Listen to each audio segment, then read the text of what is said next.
Good evening, everyone. I'm Steve Flavell, co-CEO of LoopUp. And LoopUp is in the world of conference calls. I'm not sure if this is an industry that perhaps you've all participated in as guests on conference calls and participants on conference calls. But LoopUp is a software as a service provider, and we're all about making the experience rather less miserable than the world has had to put up with for the last 25 or so years on conference calls. A few headline facts. We floated on AIM last August 16, at £1. I believe the price is currently about £2.80, so we've done okay in the 13 months since flotation. We've got 130 odd people. We're headquartered here in London, but actually we have marginally more people in the US than we have in the UK. The US is a very large market in conference calls. It's about 60% of global demand, so it's an important market to be in. And we have offices in San Francisco, New York and Boston. The biggest of those is San Francisco, where we actually do our product development work and technology side of the business, and we're commercially headquartered here in London. The story I'm going to walk through this evening is essentially one of a very large but troubled market. It's a £5 billion space for conference calls, outsourced conferencing services, that is, particularly not in-house equipment. That's primary data as well. It's data that a company called Wainhouse Research collects off all the market participants and then aggregates back up in an anonymized form. So it's a real primary number, that £5 billion market size. And the trouble in the market is really due to the level of dissatisfaction in the user experience. And I'm going to come on to that a little more in a couple of slides' time. We have a really contrarian strategy in this market. We're going to talk about that and how it's led to a very consistent level of growth. We're growing very consistently and we're growing very efficiently, and we'll come on to some of those unit economic growth metrics as well. Few headline numbers just to sort of give you an upfront view of scale. On the left we have our revenue numbers for the past 4 years. I think the takeaway point there is a word I mentioned earlier, sort of consistency. We're growing very consistently in the mid 30s to high 30s% range per annum. And over on the right hand side are our last set of reported results, which were half year ending June 2017. And really, again, I would use the word consistency. You can see that the revenue growth rate is very comparable with what we've produced for the last 4 years. Our gross margins have stayed at a good level. In fact, they've increased by about 300 basis points to 77% of revenue. And then lower down the P&L, it's a story of developing profitability, really. But at least for a technology firm, we are profitable at that further down the P&L. Taking a step back then, and really now walking through a little flow of slides as to why do we exist in this space? You know, what is it we're trying to do? How are we competing? And why are we managing to grow at those consistent high 30% per annum revenue rates? Because actually, if you look at the broader market here, it's almost like the rogues gallery of enormous technology firms. And you know, how come we're performing and competing in this market at the levels that we are? What's going on? And the story really starts with, I think, a recognition of just a truism of the space we're in, and a truism of conference calls, and maybe this will ring bells for some of you in the room, which is that 25 years into this technology space, 70% of business people are still just joining conference calls with dial-in numbers and access codes. You dial an access number, it says, "Welcome to your conference, please enter your access code," and you punch in your access code. For 70% of the world, it's still this audio-only telco activity. They're not using any software at all to give them a better experience.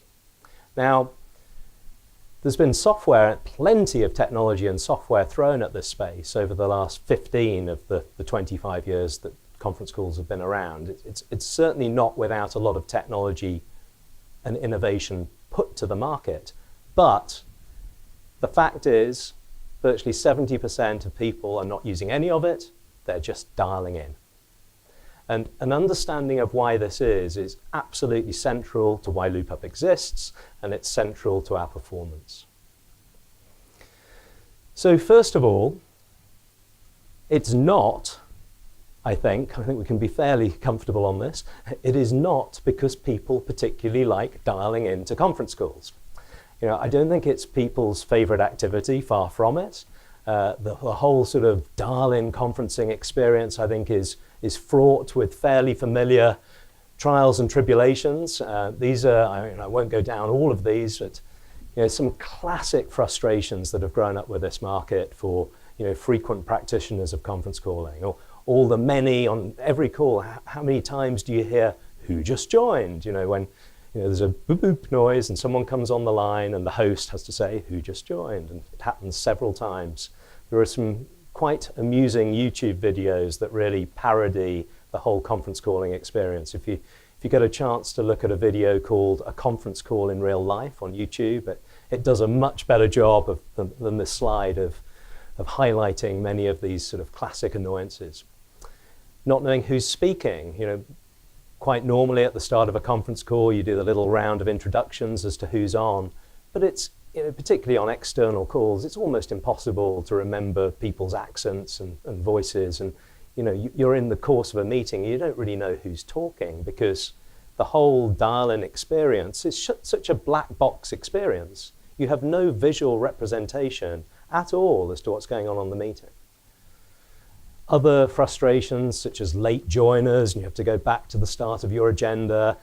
Someone's joining from the airport, bringing in all the background noise from the tannoys of all the flight announcements going on. There's a set of all these classic frustrations. They may well be annoying, but they're also very expensive to the corporate world. This was a survey done of 1,000 frequent conference callers, 500 in the US, 500 in the UK. And they thought that on average, on a typical conference call, 15 minutes were wasted due to these frustrations. That's about a third of the duration of an average conference call. And you apply that actually now, in the current size of the market this year, to just the US and UK markets alone, that's about £24 billion of wasted time value every year due to these classic frustrations on conference calls. Arguably, more than the frustration and the time wasting, what about the security connotations? Who just joined are arguably the three most said words of all time on conference calls. And in a world that's spending, understandably, investing so much money in enterprise security, network security, how come it's okay not to know who's on your conference calls? 50% of those frequent conference callers, over 50%, thought it was absolutely normal not to know who's on their meetings. And with all the sensitive information, strategic information, sometimes market-sensitive information, deals that are done on conference calls in the city, everywhere, why is this okay? We don't think people, 70% of the world, are still dialing in because they like it. Something else must be going on.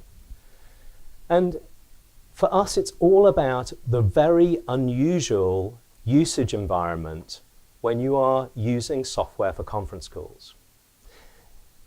Forget conference calls for a minute. Just think about how most normal people adopt software in the enterprise. I think it's rare that someone gets the manual out and starts working their way through the instructions and the steps. Most normal people will try clicking a few things. Some things will work, some things won't. You'll put it away, you'll come back to it a few days later, you'll maybe ask a colleague. And it's a process of trial and error over time as to whether you end up becoming comfortable with a piece of software and an adopter or not. Now, conference calls are a rather unusual situation. You are very unusually live. You're live in real time with multiple guests. And those guests are often quite important. They can be your clients or customers or partners or colleagues. You don't want the thing to go wrong in front of these guests. You just want it to work. It's a really risk-averse usage environment. And it's not at all conducive to trial and error-based learning because of that. And you can start to see why perhaps so many people go for the safe play of sending out the dial-in number and the access code. Because whatever you may think about the experience, at least everyone can essentially dial a phone number and punch a code in. It may take them 2 or 3 goes at times, but fundamentally everyone's going to get on the meeting. It's the safe way out. And in fact, it's even one step worse than that, because even as host of the meeting, if you are someone that happens to be rather more comfortable with software, what's to say that your guests are going to be equally comfortable? It only needs 1 or 2 of your guests to get themselves in a bit of a mess. And actually, you almost become like IT support on your own meeting, and no one wants that either.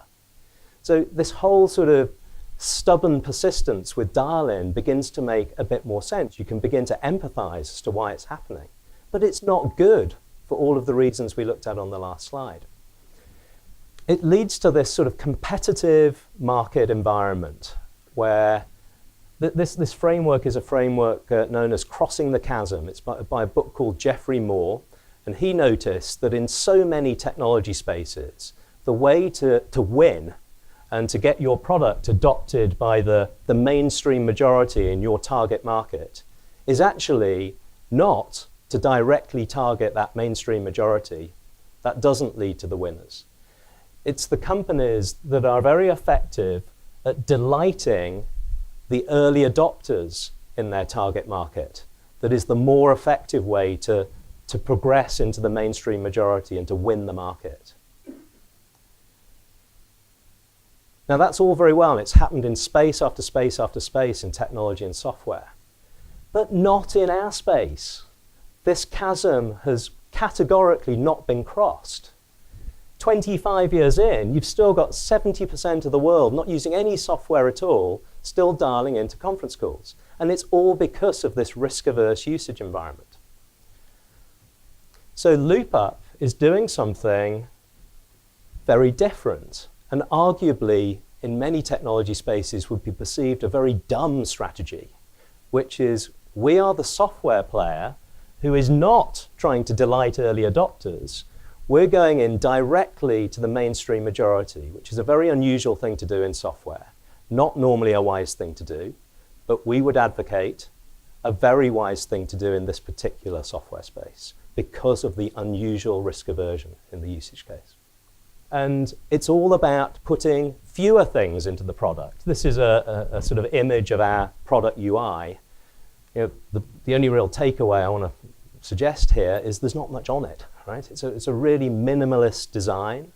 There's a big orange button that says share my screen. It's almost like Fisher-Price software for remote meetings.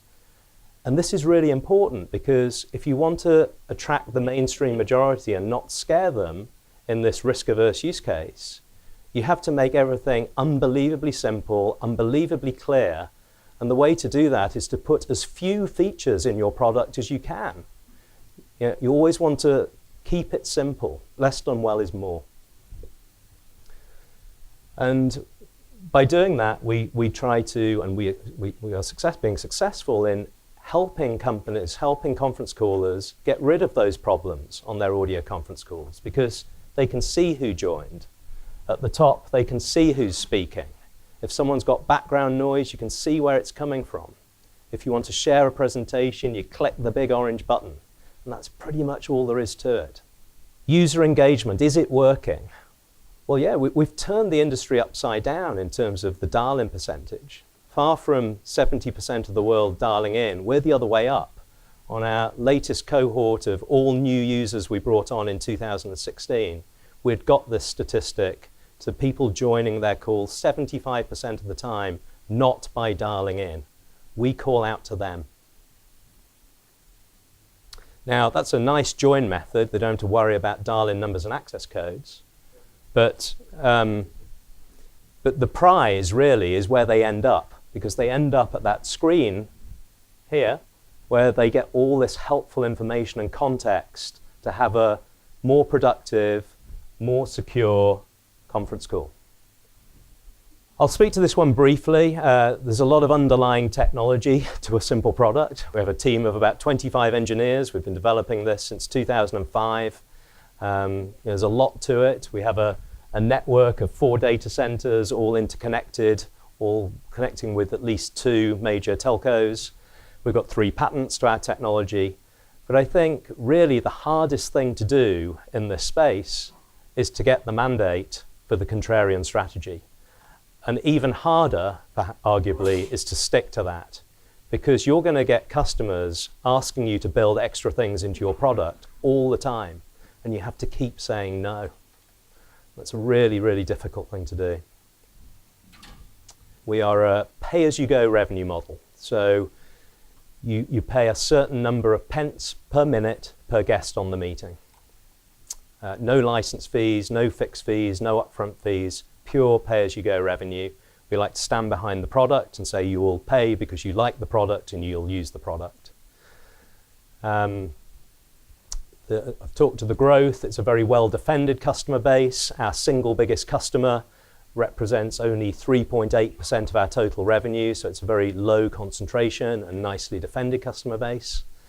And in terms of geographic distribution, we've got about 52% of our revenue now coming from the US. So we're not that UK company that needs to go and learn how to crack the big 60% of global demand US market. We're already actually marginally better established there commercially than we are here. You've seen the consistency of our growth. I'll speak a bit now to the efficiency of the growth. We sell through a method that we call pods. And to describe pods a little bit, in most companies doing what software as a service type technology firms, you'll find commercially they'll have business development teams who are trying to find qualified opportunities, sales teams who are trying to close those opportunities, and account management or customer success teams that are trying to roll those opportunities out and look after them. We made a decision about 5 years ago now to cut across those traditional commercial silos and create these little mini companies, each of 6 people. We call them pods, that contain some of each of that resource type. And we incentivize those little mini companies or pods solely as a team in terms of their bonuses and solely in terms of the new recurring revenue that they bring into the business. Now, that leads to really efficient, unusually efficient activity. There's no situations at LoopUp where people have to hog deals. In most sales teams, if you get an opportunity, you try and prize that away from the salesperson. It's pretty difficult. With LoopUp, they put their best foot forward because they're only incentivized as a team. So if it makes sense for 3 people to go to a meeting, or 4 people to go to a meeting, or 2 people to go to a meeting, they'll do what makes the most sense. Now, if you tried to put this into most sort of normal commercial situations, I think it would be a very tough thing to do because they're so ingrained as like sales is an individual's game mentality. But I think the reason we've managed to do it at LoopUp was because for the last 8 years now, we've only hired new graduates or very recent graduates into our commercial teams. So we've got about 50 people in these pods now, and 48 of those 50 commercial people in pods are in their first commercial role with LoopUp. So they've been brought up our way, they've been trained our way, they've got our philosophy, and that's needed in order to make this work. Now we've got it, it's tremendously scalable and repeatable. You just feed these pods, you feed the beast twice a year with new graduates, and the thing grows. And this leads to real consistency, and it leads to real efficiency as well because of the way that they work. It also happens to be very self-policing. If you've got a poor performer that you bring in, then it's the pods that come to us with that, not the other way around. It's a very interesting, lean approach to commercial organization. And it leads to some good numbers. This is unit economics on a pods basis. It looks at our pod unit economics, and we currently have 8 pods. So in blue, the cost of a pod on an annualized basis, fully loaded with all attributable costs and marketing attributed to them, is £493,000 per pod per annum. And what you get in return is, in the green bars, £508,000 of new annual recurring revenue, which is equivalent to £390,000 of new recurring gross margin. So, we have a good payback in terms of gross margin contribution. It's just over a year payback. But the real point is how long that then goes on to recur for. Because for that 493,000 outlay, you get 390 of contribution that recurs at least for a very long time. Now, our loss rates would suggest, and I realize this is a bit of a nonsense number in a technology industry, but would suggest it recurs for 18 years. Now, that can change, of course, in the future. But the point is, whether it's 18 or 10 or 12 or more, 25, it's a long time because we have a very low churn rate of 5%. 5.5 actually in the first half of this year. These are incredibly efficient underlying unit economics. If you discount those gross margin flows for the risk of how long they'll recur for at 12% cost of capital, it works out that for every pound you invest in pods, you get a present value return, gross margin present value return of 6. And I think this was a very big factor in our IPO last year, and it's central to our story. Major initiatives, we want to do more of what's working really well. These pods are incredibly consistent, incredibly efficient. We should do more of them. And at IPO, we said we'd grow our pods from 6 last year to 8 this year to 11 next year. We don't currently do any marketing. We started to hire some people after IPO, and we will start to do some marketing very soon. We're doing a few very small, low-level tests at the moment. But really, all our growth to date has come without any marketing. It's not to say that we don't get a lot of inbound business. If you think about it, we have a lot of non-customer guests on LoopUp meetings. So we get a lot of business that way. But if we start to add in some marketing to the mix, we think it would be sensible. And of course, with LoopUp, it's all about the product. We're a product company. We compete on our product. We have to continue to innovate in our product development. There are some detailed financials, which I won't go through, but they're in the pack for you. And just finish it off with the key thoughts. This is an exciting time for LoopUp, I think, for a combination of 3 things. It's a big market with a well-acknowledged rife dissatisfaction. Second, we have a contrarian strategy in that big market that's really resonating with end customer businesses. And thirdly, we have very efficient underlying unit economics. I think when you combine those 3 aspects together, we think it's an exciting time ahead for LoopUp. Thank you very much. Thank you. Just a quick question in terms of your competitive positioning, because you had a very interesting user narrative, but actually your user isn't a buyer of the system, it's going to be a corporate purchaser. So I was wondering, in terms of your competitive position against existing dial-in conference services, are you more expensive, same price, and why would they switch over to you? Yeah, so you're right, because the people we're selling to tend to be IT decision makers in an enterprise.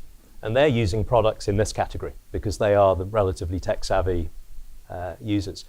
But the whole picture doesn't escape them at all. They know that most people in their organizations are doing this. They actually kind of like this chart because it helps to describe to them why they've seen what they've seen for the last 5 to 10 years in their organization. And we really engage around this slide, actually. It's kind of interesting. How we win business off companies here, of competitors here. Well, we win business, as you say, off the telcos. So BT, Intercall, Arcadin, AT&T, Verizon, those guys. That's where we take business from here. And it's just better product, same price. Same price there. Yeah, I think we would like to think at some point we should be premium pricing LoopUp for the premium experience we wholeheartedly believe it gives. But at the moment, the size we are and the brand recognition we have, we think it's an easier sale and a better conversion overall to just say better price, better product, same price. And we've still got 77% gross margins even pricing that way. So I think it's the right call for now. But I'm a old Miller Hyman strategic sales guy. Very interested in your pod approach. How did you develop that? How did that come about? Well, it started with the graduate bit, actually. I think that's the reason it worked is because of the graduates, but we didn't realize that when we brought in the pods. I think it was luck that we happened to have all of those graduates. The graduate bit started about 8 years ago because we hired a couple just to do a bit of prospecting for us. And we were at an annual sort of sales kickoff session for all our salespeople. And these two graduates that we'd trained a little bit asked if they could have a go at doing the pitch afterwards. And we noticed that they were actually, I want to say, better at it. That they told the story like the founders told the story. Whereas the tenured salespeople we had hired at that time in the business told the story like tenured salespeople from the industry. And, I think if you're in a formative sort of industry, that's fine. If you're in a big industry with a disruptive play, I think you want people to tell the disruptive story rather than the story the way that tenured people tell it. So we started to build on that. It worked, and that was all good. Then with the pods, it was something I'd thought about for a while in terms of team-based incentives, because I noticed that from talking to so many people about their incentive schemes to try and improve ours, there were always one of two flaws. Either the scheme was simple, which was wonderful, but therefore it had lots of loopholes that people took advantage of, or the loopholes had been covered, but then it became so complicated that people didn't understand it. So you couldn't seem to get the best of both worlds. And I thought if you could move it to this team-based incentive, it would get the best of both worlds. The warnings were, careful, sales is an individual's game, but we went for it, and I think it ended up working because of the graduate groups that we'd brought in. And how are you opening doors for new sales? Are you actually marketing to your guests online, or is there anything that's generating sales particularly? Yeah, just roughly a third of our business comes inbound, and that's essentially largely driven by the fact that we have non-customer guests on LoopUp meetings. And 2/3 is driven by very targeted outbound reach to companies that we think would be good customers of LoopUp. We try and engage with power users and get introduced about how bad conferencing is, and try and get introduced to the decision makers that way. And who's your? Sorry, I'm hogging this. Who's your target market for your early adopters or your telco dial-in customers? Yeah. So it's absolutely not the early adopters is the key thing, because that's what all the other software players are doing. We are the software player, unusually playing in the telco part of the market, which is the big contrarian differentiation. So the target market there are the people in most organizations, the majority in most organizations, who are still dialing in and emailing out the slides. So, we go in and we discuss the market situation with the decision makers. They recognize this in their own companies, and it becomes clear who LoopUp is for and who it's not for. And, we tend to take a lot of the conferencing business in our target accounts, but very deliberately not all of it. These people who have adopted these products should carry on using those products because they've bothered to learn how to use them and feel comfortable with them. Steve, thanks for that. And having heard you present before and seeing you've redone your presentation in the last month or so, I'm impressed. Anyway, just 3 quick questions. If a company, say, does a conference call with, say, 10 people, roughly what will they pay for, say, an hour? Well, the pricing is tremendously variable based on volume in that customer. And we try and price match, as I said, and the prices you find in the market are also tremendously variable because of that volume-based pricing. So it's very difficult to say. What I can tell you is that the typical spend per month by a host, or like a user of ours, if you like, is about £30.